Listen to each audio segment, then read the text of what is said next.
nateguye insanganyamatsiko ivuga ngo kubura imva yo gushyinguramo amafuti y'urugo. Kubura iki? Imva yo gushyinguramo amafuti y'iki? Y'urugo. Reka ndebe abantu bemera yuko mu rugo haba amafuti. Namaye no mu ngo z'abakire se habamo amafuti? No mu z'abakene naho habamo amafuti? No mu ngo z'ababatijwe habamo amafuti? Icyigisho cyacu rero kiravuga ngo kubura imva yo gushyinguramo amafuti y'urugo. Dusenge. Witeka Mana nziza, izina ryawe rihabwa icyubahiro. Abana b'abantu kuva icyaha cyaza mu isi turangwa n'amafuti. Amwe turayemera, andi ntituyemere. Rimwe na rimwe twigira beza imbere y'abantu, ariko abo tubana mu muryango nibo baza amafuti yacu. Uri Imana rero ifite ikiganza gikiza. Ngwino ukirambure kuri iri teraniro ryawe. Ukore ku matwi yacu no ku mitima yacu. Ukore no ku myanzuro yacu, kugira ngo ijambo ryawe rigiye kutumurikira dukuremo isomo rizadufasha no mu bihe biri imbere. Tubisabye mu izina rya Yesu, amen.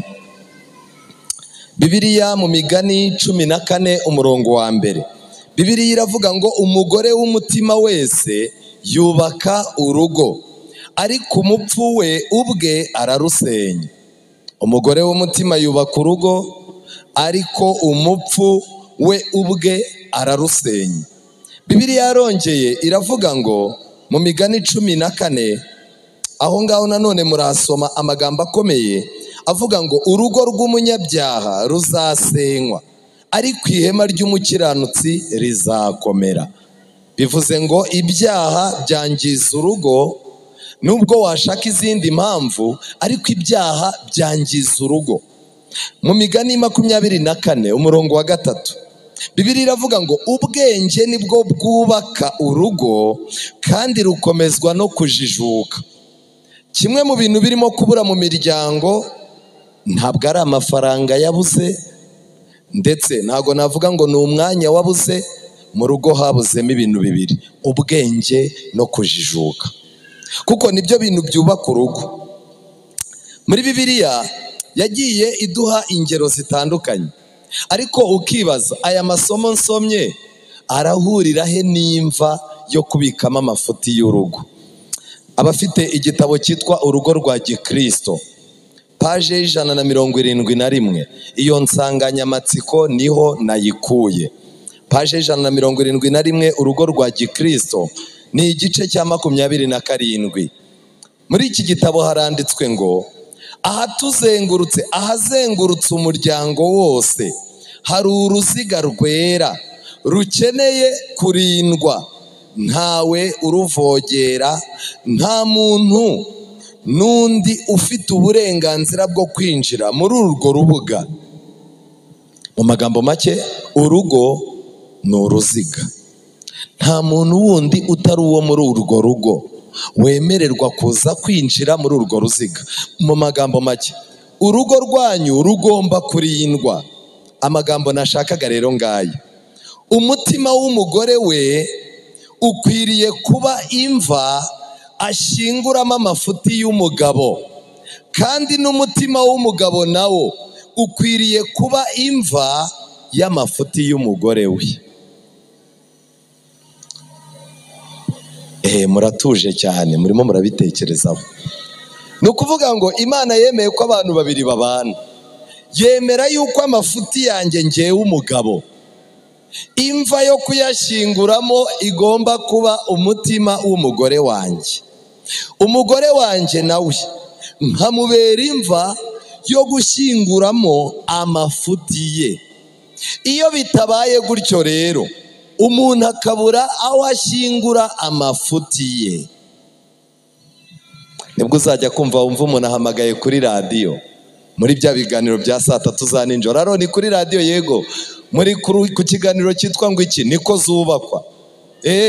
Mwari murimo kuvuga ku bikizi, twari turimo kuvuga ku by'abagabo bananiranye. Cece kuwababwira uraha yanzengereje. Bagatangira bati niba atari ibanga ushobora kudukopeza ku bintu yakuzengereje. Ati nk'ubu ngubu nta posho yatanze, aje azana n'induru. icyo nashaka kubabwira ngiki, buriya ntabwo ibintu by'urugo bigomba kujya mu ikoranabuhanga. Abagore benshi baharaye kujya kuri YouTube, rwose abagore benshi barimo barajya kuri YouTube bakavuga ati numvaga iseseme ingeze aha mu nkombe iseseme, akavugwa kuva ku munsi wa mbere abana n'umugabo ari imbere ya YouTube. Aba bantu ba YouTube bo baba bakorera amafaranga, aricara agahita akubwira ati ikiganiro rero ntabwo cyaryoshye, ejo uzatubwira ijoro rya mbere mubana uko byari bimeze. Ese bukeye mwabanye, ubundi uyu mugabo we wabonye ari seri? Umugore agakora ikindi kiganiro, ubwo ni verisiyo ya kangahe? Ya kabiri. Umugabo nawe bamujyana ku yindi YouTube channel, agatangira ati mu bagore bose abantu n'ubu nicuza icyatumye mbana nawe, narahiye narahombye. Icyo nashaka kubabwira ngiki, urugo ni nk'umuntu, umugabo n'umugore iyo bashwanye ni nk'umugabo uhunze igihugu. Umuntu uhunze igihugu atangira kuvuga amakuru anyuranye nayo yavuze kuri radiyo mu kwezi gushize. Aratangira ati buriya ntago naryamaga, bararaga bampiga, n'ubu naje ncika. Abantu bakamaza batize kutabivuze ejo uri kuri radiyo ati nangaga yuko banika. Mu rugo rero nabwo abantu babiri iyo batangiye kugirana ibibazo, Satani azana umuco wo guhimbirana amafuti. Niyo mpamvu uko ubona Satani arushaho kuguteranya n'uwo mubana, ugomba gutegura umutima ukabikamo iby'umugabo wawe byose, nawe akakubikira ibyawe, ntimwihe rubanda. Nimureke abagize umuryango bajye basaba Imana ngo yeze indimi zabo, amatwi yabo, amaso yabo ndetse n'ingingo zose z'umubiri wabo. Mu bintu bavuze bigomba kwezwa ku bantu bafite ingo, icya mbere indimi. Buriya ururimi wakoresheje urambagiza umugore, urumukubitisha ijambo agata ibiro, kwa muganga bakamupima bagasanga isukari yazamutse, ari ururimi rumwe rubikoze. Icya kabiri bavuze kigomba kwezwa ni amatwi. Uzi ko ushobora kubwira umuntu mubana ijambo ntarishyikire, akaribyaza irindi. Ushatse kumbwira ko ubwo se urashaka kuvuga ko mu by'ukuri nibyo wavuze? Ntabwo ari byo wavuze. Ubu ni uburwayi bw'amatwi. Umugabo umwe yigeze kwicara mu rugo, umugore akubita umwana, arangije aramubwira ati mwese niko mwambereye. Umugabo abajemo rero akura ishati, aravuga ati ushatse kuvuga ko n'iwacu barimo? Intambara kubera iki? Ni ikibazo cy'amatwi. Ikindi, amaso. Ushobora kuba utabona ibintu kimwe n'umugabo wawe, ushobora kuba utabona ibintu kimwe n'umugore wawe. Ntabwo bivuze yuko gushakana kwanyu kutemewe n'Imana. N'abigishwa ba Yesu 12 yazanye ntibarebaga ibintu kimwe, ntibabifataga kimwe. N'umwuka wera amaze gusukwa ntago bakoze umurimo kimwe. Hari amasomo nasomye muri Bibiliya yantangaje. Mu Migani 15 umurongo wa 25 nasanze hari ingo zigomba kuzasenyuka. Nubwo mwarwana nabyo, izi ngo zimeze gutya zo zigomba gusenyuka hatabaye ubutabazi bw'Imana. Urugo rwa mbere, Imigani 15:25, Bibiliya igaragaza ko urugo rw'umwibone ruri mu manegeka. Umugore w'umwibone, umugabo w'umwibone, uru rugo ntirushobora kuzarubona rugeze mu myaka 30-40. Kandi ibyo Bibiliya ivuga nibyo. Nta bantu babiyemezi babiri bajya babana. Cyo ni icya mbere. Uze gukoresha itoroshi nturebe mu rugo rw'abandi, urebe iwawe nanjye ndareba iwanjye. Uru ni urugo ruri mu manegeka. Urugo rwa kabiri, Imigani 17 umurongo wa mbere, Bibiliya iravuga ngo urugo rwe rwuzuye ibiryo n'intonganya. Imigani 17 umurongo wa mbere. Urugo rwose muzabona rwari rukennye, uko ibiryo byiyongera ariko n'amatiku n'umushiha byiyongera. Urwo ngurwo rudatabawe n'Imana rurasenyuka byanga byakunda. Ubwo turimo turareba urugo rwa gatatu rugomba gusenyuka. Imigani 15 umurongo wa 27, urugo rwurarikira indamu Bibiliya nayo yagaragaje ko rugomba gusenyuka byanga byakunda. Umuntu urarikira indamu igihe kiragera n'urugo rwe akarutera umugongo bitewe n'ibyo agize gute akurikiye. Umuntu wikundira indamu ntiwamubwira ngo umwana yarwaye, ntiwamubwira ngo turagushaka mu rugo twarakubuze, reka da. Arakubwira ati wowe ucungane na momo wumve telefone kwinyeganyega ndabanyohereje. Uru ni urugo ruri mu manegeka. Bibiliya yagaragaje nanone urundi rugo mu Migani 18 umurongo wa 24. Bibiliya yagaragaje ko urugo rufite inshuti nyinshi. Bibiliya yavuze ko nazo zisenya urugo. None se ko inshuti nyinshi, hari icyigisho pasiteri yigeze kutwigisha hano yuko umugabo ashinzwe gushakira inshuti nshya urugo. Urugo rugomba kuba urugo ruhora rwakira inshuti. Ariko Bibiliya iravuga ngo inshuti nyinshi. Iyo ugize inshuti nyinshi Yesu atari inshuti yawe, za nshuti zose zihinduka amapiki n'amatindo byo kugusenyera urugo. Ibyo mubyakire nk'ukuri. Icyo nashaka kubabwira rero ngiki, buriya mwari muzi yuko uko tugenda twegera iherezo ry'ibihe, Satani azatangira kudusiga inshuti zizadusubiza inyuma aho twari twaravuye. Ni abadamu bangahe birirwa baryamye ku isabato bategereje abandi bagore b'inshuti zabo baza kuza kubasura ku isabato. Icyo nashaka kubabwira ngiki, niba ufite inshuti nyinshi, muri izo nshuti ukaba nta muntu watungura ngo asenge, hakaba nta muntu wagusura umaze icyumweru udasenga ngo akubwire ati kutakijya gusenga, nta nshuti ufite. Buriya hari inshuti zizanwa n'ibintu, izo nshuti zikabirya. Iyo bishize icyo nzikundira ziragenda. Buriya hari ibintu byanangaje mu matungo yo mu rugo. Itungo ribi ni imbeba. Imbeba irabanza ikarya urugo ikabyibuha, wazaza uyitega ibijumba mu mutego yaramenyereye inyama ikawusimbuka ukagira ngo ntigihari.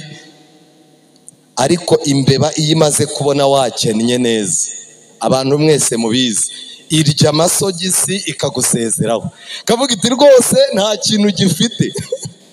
Ndabinginze muzirinde kuba inshuti nk'imbeba.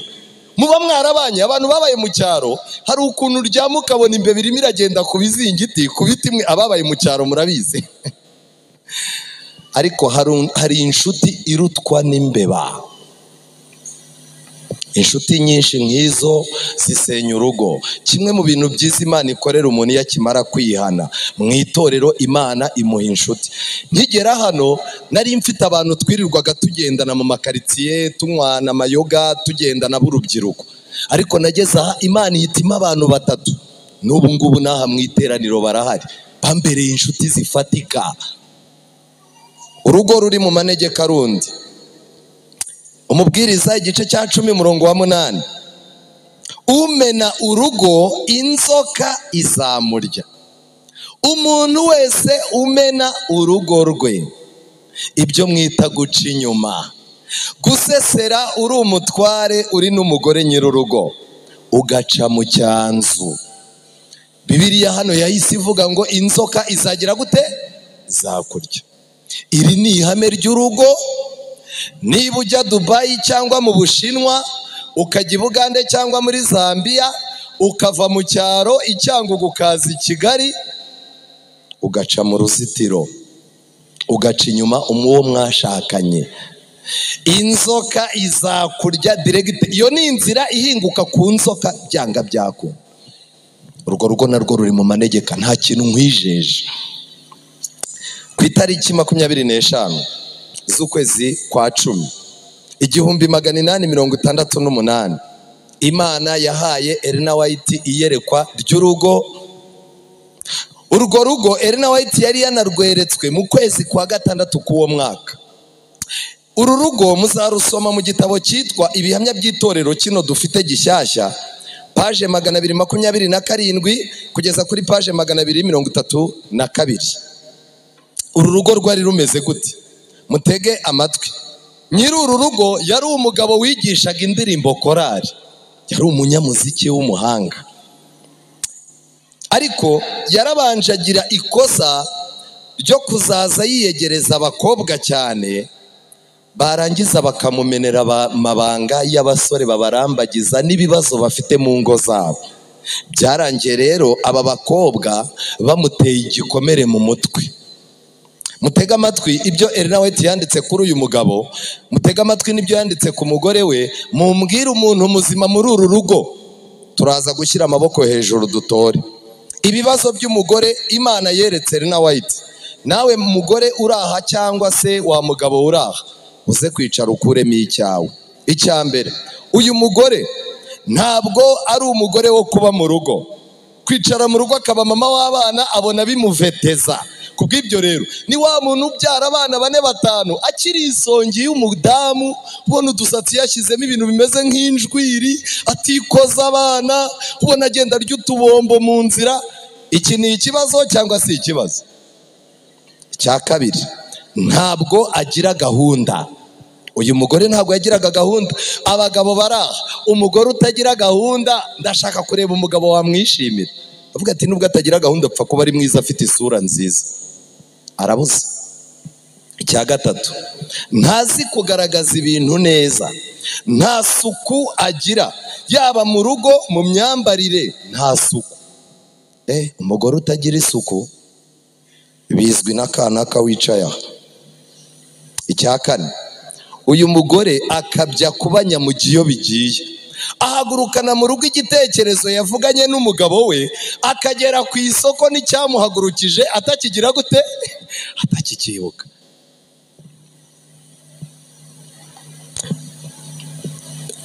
Akozwa hirya no hino n'ibyifuzo by'abana be, n'ibyo bavuga bakwiriye guhabwa. No kuvuga ngo abana iyo bashaka ikintu mu rugo baramuhamagara akavuga ati viyewe ni umurakare mufate mama mumwicaze, bakamwicaza. Njyewe twigeze gusoma mu gitabo hano, abana papa wabo na mama wabo bari bafite kredi ya banki ikomeye. Mu gitabo cy'Ubusonga twasanze abo bana bararize, babwira iwabo bati nimutagura senti piano yo gucuranga ntago riri bureme. Ellen White ngo yagarutse gusura rwa rugo asanga amadeni yariyongereye, ariko baguze iki? Baguze senti. Urugo rw'abasirimu. Kimwe uyu mugore yari afite defo ikomeye, defo yuko abana badashobora kwicara ngo baganire na se ibintu bashaka bitemewe bakagucamo kugira ngo bibaye. Reka nihute iminota yashize. Yemerera abandi inshingano zo mu muryango zimureba. Usanga inshingano uyu mugore yari afite inshingano zimureba, yari yarahaye abandi bantu. Erega twese turi umwe, nawe wabikora. N'ubu hari abagore b'i Kigali bacyohereza abakozi babo kujya gusasa mu cyumba. Erega ntari biryawe, wowe ndanakwizera wowe umwe nanjye. Genda umusasire, hari ahantu ngiye gushaka amafaranga. Hari umunsi umukozi azasasira umugabo amusasiye. Aya ni amahano. Icyanyuma uyu mugore yari afite, nta cyizere yigiriraga, nta n'umwete. Nta cyizere, nta mwete, ibintu byose abirandagamo. Mushobora kwicara mukavuga muti uyu mugabo yari yaragowe, umugabo we yari ateye ate rero? Twagiye. Ntabwo upfa kugonda ijosi, umugabo yari intagondwa. Akubundi aba bantu babana mu nzu, umuntu urandaga n'umugabo w'intagondwa, uretse ko ari Imana irindira abantu mu itorero ryayo. Ubundi abangaba bafunga. Icya kabiri, kudatera umugore ubutwari ukamufata nk'uri munsi yawe. Iri ni ikosa rikomeye abagabo twese tugira, kumva yuko umugore ari munsi, kugeza naho ujya wumva nk'abagabo turi ahantu turimo kuganira ukumva umuntu ahise avuga ngo reka abagore ni nk'abana, ngo niyo mpamvu no muri Bibiliya batababaraga. Ibyo bintu kuva uyu munsi mubimenye, icyo kintu ni icyaha kibi. Bibiliya ivuga yuko Imana yaguhaye umufasha ugize gute? Ugukwiriye. Pasiteri niko bajya batubwira iyo bagiye kudushyingira, ni nako dusoma. Ariko birangira gute kugira ngo uvuge ngo ni ukumubona ameze nk'umwana mu mutwe? Iki ni icyaha. Uyu mugabo Ellen White yamubwiye ko yiha icyubahiro gifite impumuro y'ubukana. Uyu mugabo yabonye mu rugo bagenda bamusuzugura kubera ko nta kintu ahamara, azana tekinike yo kwirakaza. Ni umurakare, ahora yikenya amenyo. Abantu baravuga bati mumwumvire papa wanyu yanagukuramo amenyo. None wabonye bose batuje, aravuga ati tekinike niyi. Abagabo murimo gukoresha impumuro y'ubukana, ingoma yanyu izagwa vuba. Abantu basigaye bararakaye, ukanga umuntu agashirika ubwoba. uyu mugabo yari afite indi defo. Abagore batagira amakenga n'ubwenge bakubikije amabanga y'ingo zabo. Uyu mugabo yari yarihaye gahunda yo kuguma ku rusengero. Abagore bose batabanye neza n'abagabo babo baza bamubwira utuntu, wararenganye sha, Imana izaguha umugabo rwose. Mudamu nawe agahita agenda avuga, Imana izampa umugabo nkawe kabisa. Kangira ikintu mbabwira, niba tutagabanyije impuhwe tugirira abagore gushaka kumva amabanga yo mu ngo zabo, muzasanga twarahuye n'ibibazo. Uwo ari we wese, yaba umupasitoro, yaba umukuru w'itorero, yaba umwizera, mukwiye kwirinda uko abadamu batujya mu matwi badushyiramo ibintu, birangira asigaye yumva ari wowe muntu muzima, abandi bose badahwitse. Iryo kosa muri sengere cyane. Uyu mugabo Elena White yaramubwiye ngo abagiye bavoma ku mpuhwe zawe barwaye indwara y'urukundo rw'amarangamutima ntibanejejwe n'urushako rwabo. Abantu bose baganiraga n'uyu mugabo baragendaga bakumva Imana yabaha gusenya ingo bagatangira bushyashya. Icyanyuma kuri uyu mugabo, yari indyarya kandi akagira n'imvugo nyandagazi. Imvugo nyandagazi ni ukuvuga uruntu rw'urujambo, umugore akakwegera akakubwira ati papa kana nta nubwo wiha agaciro ko kubona turi no mu bana ibi bintu ndamaze si wanjye, ntimukajye muncecekesha iwanjye, mujye mureka mvuge. Reka gira ikintu mbabwira, ndashaka gukoresha amatora rero. Ni bande ari umugabo ari umugore, ninde ukanyakanya? Abemera yuko umugore ari ukanyakanya, ikiganza hejuru. Aha mbonye umwana w'imyaka 7 aravuga ati uyu mudamu arakanyakanya. Abemera yuko uyu mugabo akanyakanya, nabwo ni umwana mutoya, ibintu by'abagabo ntabyo azuriye. Ni ukuvuga ngo rero uru rugo nta muntu muzima uhari, kandi Bibiliya iravuga ngo ababiri baruta umwe, kuko umwe yaguye undi agira gute? None se ubu muri uru rugo ninde wabyotse? Ingo zacu hafi ya twese niko zimeze. Umwarimu w'ejo azatwereka neza uburyo urugo rwava muri iyi krize. Iyi ni krize ikomeye. Aba bantu ntibakeneye n'icyumba cy'amasengesho gusa, aba bantu bakeneye ibintu byinshi. Nsoza, urwandiko rwa mbere rwa Petero igice cya 5 umurongo wa 7, Pawulo yaranditse ngo muyikoreze amaganya yanyu yose kuko yita kuri mwe. Saba Imana uyikoreze ibibazo byawe, ibindi ubibwire uwo mwashakanye, ubisengera Imana ibaha igihe cyo kuganira. Bitari ibyo, uko urushaho kujyana ibintu byo mu rugo rwawe hanze, niko abantu barushaho kwenyegeza umuriro, kandi urugo rwawe rwaba ruri mu manegeka. Imana itabare imiryango yacu, kandi duhe imbaraga zo kumva ko imiryango yacu ifite ikibazo, tunamenye ko ari yo yonyine ifite igisubizo, mu izina rya Yesu.